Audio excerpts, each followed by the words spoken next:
राम राम साथियों, मैं Mahendra Kumawat Hindi with Mahendra Kumawat channel पर सभी का स्वागत करता हूं, अभिनंदन करता हूं। साथियों, इस चैनल को लाइक कीजिए, शेयर कीजिए, सब्सक्राइब कीजिए और आपको कंटिन्यू वीडियो मिलेंगे और पूरा क्रमबद्ध रूप में व्याकरण के वीडियो मिलेंगे। तो हो जाओ तैयार और ध्यान दीजिए। अब हमारा आज स्वरों का जो भेद है उनमें कौन सा चलेगा? मुख्याकृति के आधार पर स्वरों के भेद। बोलो कौन सा चलेगा साथियों? मुख्याकृति के आधार पर स्वरों के भेद। तो मुख्याकृति के आधार पर स्वरों का जो भेद है वो हम इस क्लास के अंदर लेके आ रहे हैं। तो हो जाओ तैयार साथियों। लगातार वीडियो देखेंगे, क्रमबद्ध रूप से आप देखेंगे तो मैं कह रहा हूं आपके किसी भी तरह की कोई समस्या नहीं आएगी। अगर फिर भी अगर कोई डाउट रहता है तो आप आराम से मेरे को कॉल करके अपनी समस्याओं का समाधान कर सकते हैं। ओके, बहुत बहुत धन्यवाद। चलिए, मुख्याकृति के आधार पर मुख्याकृति मुख्याकृति के आधार पर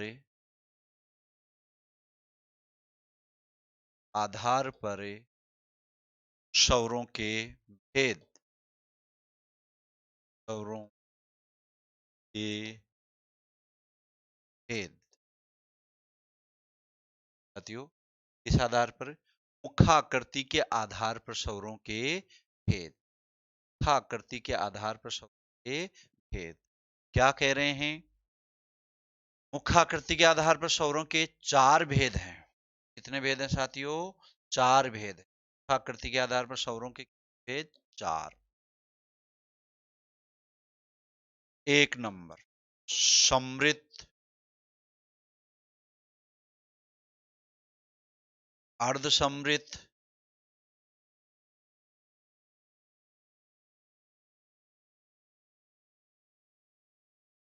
विवृत,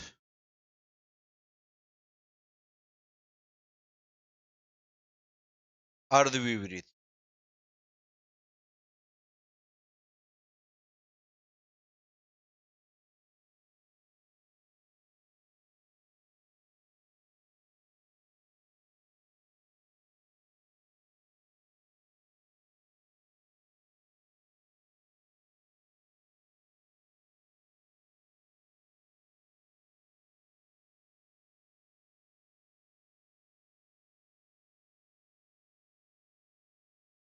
ध्यान देंगे साथियों। मुख्याकृति के आधार पर स्वरों के तीन भेद होते हैं। मुख्याकृति के आधार पर स्वरों के कितने भेद होते हैं साथियों? तीन भेद माने वो सॉरी चार भेद माने जाते हैं मुख्याकृति के आधार पर। तो मुख्याकृति क्या होती है ये समझना है कि देखो, मुख ये केवल और केवल हिंदी में चलते हैं, समझ गए बात। और समृद्ध, अर्ध समृद्ध, ध्यान देना, हिंदी के अंदर हमारे इनमें किसी में मुख थोड़ा ज्यादा खुलता है, किसी में थोड़ा सा के मुख कम खुलता है। इस आधार पर हमारे मुख आकृति के आधार पर स्वरों के भेद। तो हो जाओ तैयार, ध्यान दीजिए। मुख आकृति में किसी स्वर को अगर बोलेंगे तो मुख ज्यादा खुलेगा। मतलब स्वर को अगर बोलेंगे तो मुख ज्यादा खुलेगा।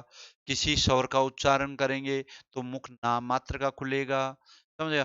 किसी स्वर को अगर बोलेंगे तो मुंह खुला का खुला ही रहेगा। इस आधार पर मुख्याकृति के आधार पर हमारे स्वरों के चार भेद है। एक है साथियों समृद्ध, तो कौन सा है? समृद्ध। दूसरा है अर्ध समृद्ध, तीसरा है विवृत, चौथा है अर्धविवृत। समझ गए बात? अब हमें इनको देखना है। समृद्ध तो कौन से स्वर को कहते हैं, अर्ध समृद्ध कौन से को कहते हैं, विवृत कौन से को कहते हैं, ये हमें इनको अच्छी तरह से देखना है। तो पहले समझना, फिर बाद में आपको स्वर को लिखना है। तो देखो साथियों, स्वर वही है हमारे 11 स्वर, वही 11 हैं। ए, आ, ई, ई, उ री ए आई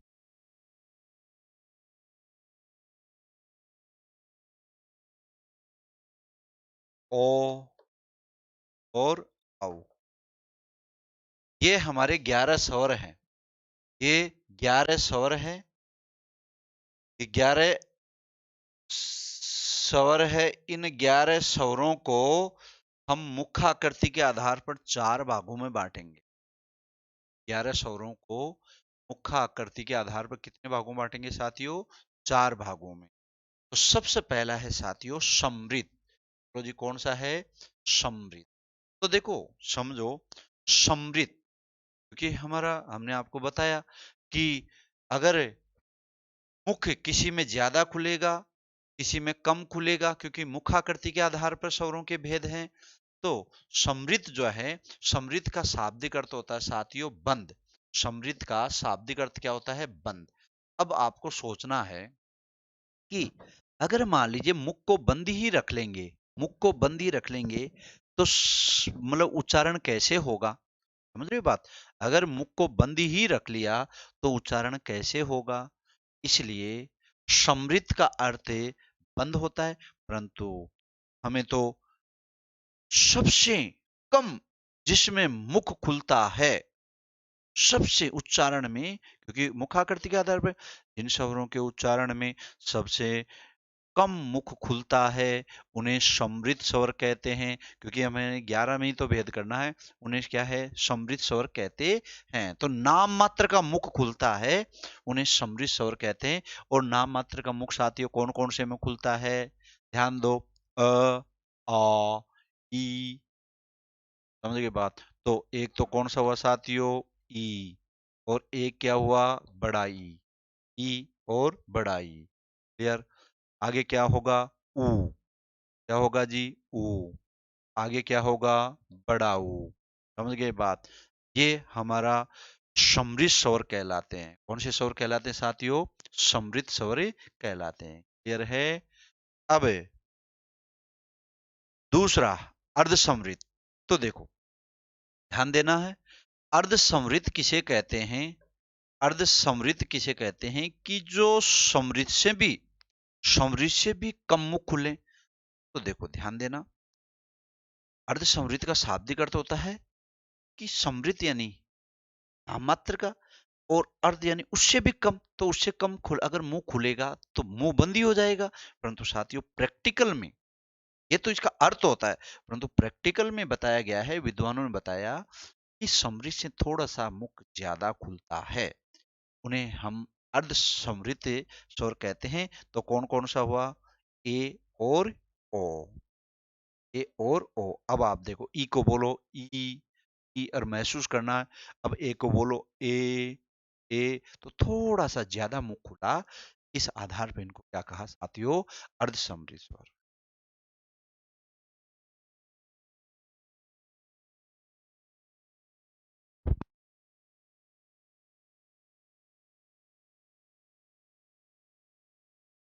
तो साथियों ध्यान देंगे, अर्ध समृद्ध ए और ओ, ए और ओ, क्योंकि इनमें मुख कम खुलता है।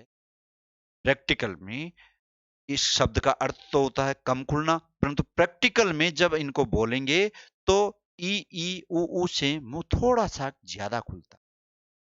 आगे है साथियों विवरित। आगे क्या है? विवरित। बोलो क्या है जी? विवरित। तो विवरित में क्या होता है कि विवरित का शाब्दिक अर्थ होता है खुला। साथियों क्या होता है? विवरित का शाब्दिक अर्थ क्या होता है? खुला। विवरित का शाब्दिक अर्थ होता है खुला, अर्थात जिस स्वर के उच्चारण में, जिस स्वर के उच्चारण में मुख खुला का खुला ही रहता है, उन्हें हम विवरित स्वर कहते हैं। तो साथियों हमारा ये आ गया, उ आ गया, और ए और आई, समझ गए ओ आ गया। तो ये एक ये भी आ गया, और यहां से लेकर ये भी आ गया। अब हमारा इन्हीं को हमें बोल के देखना है कि अगर मुंह खुला का खुला ही रहता है, जो आ गया उनको तो छोड़ दो। तो बताओ आ, तो आ को बोलो आ, मुंह खुला का खुला ही रहता है। तो हमारा आ क्या हुआ साथियों? विपरीत स्वर। आ कौन सा हुआ साथियों? विपरीत स्वर। क्लियर है? अब साथ आ भी आ गया। अब बचे हमारे पास चार स्वर। तो अर्ध संवृत क्या होता है, अर्ध विपरीत क्या होता है, अर्ध संवृत क्या होता है, ये हमने आपको बताया कि संवृत से थोड़ा सा ज्यादा खुले, वैसे अर्थ होता है कम, परंतु प्रैक्टिकल में संवृत से थोड़ा सा ज्यादा खुले। और अर्ध विपरीत, विपरीत, अर्ध विपरीत क्या होगा? समृद्ध से तो अर्ध समृद्ध से थोड़ा सा ज्यादा और विपरीत से थोड़ा सा मुंह कम। समझना? समृद्ध से अर्ध विपरीत जो स्वर है वो अर्ध समृद्ध से तो थोड़ा सा ज्यादा मुंह खुले और विपरीत से थोड़ा सा कम मुख खुले, उन्हें हम अर्ध विपरीत स्वर कहते हैं। बोलो कौन सा स्वर कहते हैं साथियों? अर्ध विपरीत स्वर कहते हैं। क्लियर? तो अब कौन सा बचा? एक तो हमारा अ, एक कौन सा है साथियों? आई, और क्या है? औ।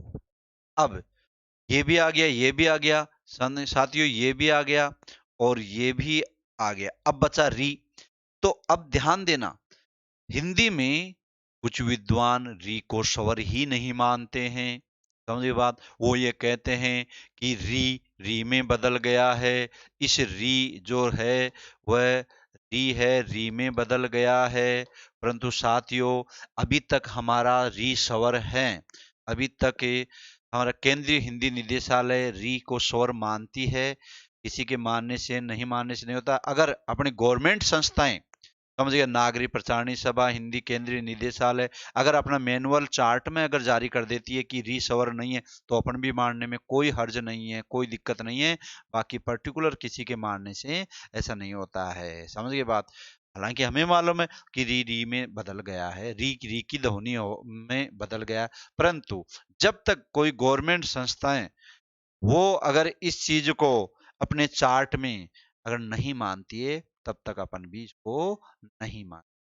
अभी तक हम री स्वर ही मानेंगे तब तक, जब तक गवर्नमेंट के कोई भी संस्थान इसको री को स्वर मानती है, तब तक अपन भी मानेंगे। अगर वो मानने से इनकार कर देगी, अपना चार्ट जारी कर देगी, पुस्तक जारी कर देगी, तब अपन भी नहीं मानेंगे। तो अब दिक्कत आ गई, तो फिर री को किस में लें? तो साथियों, री को समृत में ही लिया जाता है, क्योंकि री को जब बोल के देखो, री री री, समझो? तो री में सबसे इनके साथ ही इन ये जो ई उ है ना, इतना ही मुंह खुलता है। इसलिए री हमारा कौन से में रहेगा साथियों? री हमारे कौन से में रहेगा? अगर वैसे पूछता है तो री को भी हम समृत में ही मानेंगे। के बाद री को भी हम समृत में मानेंगे। क्लियर?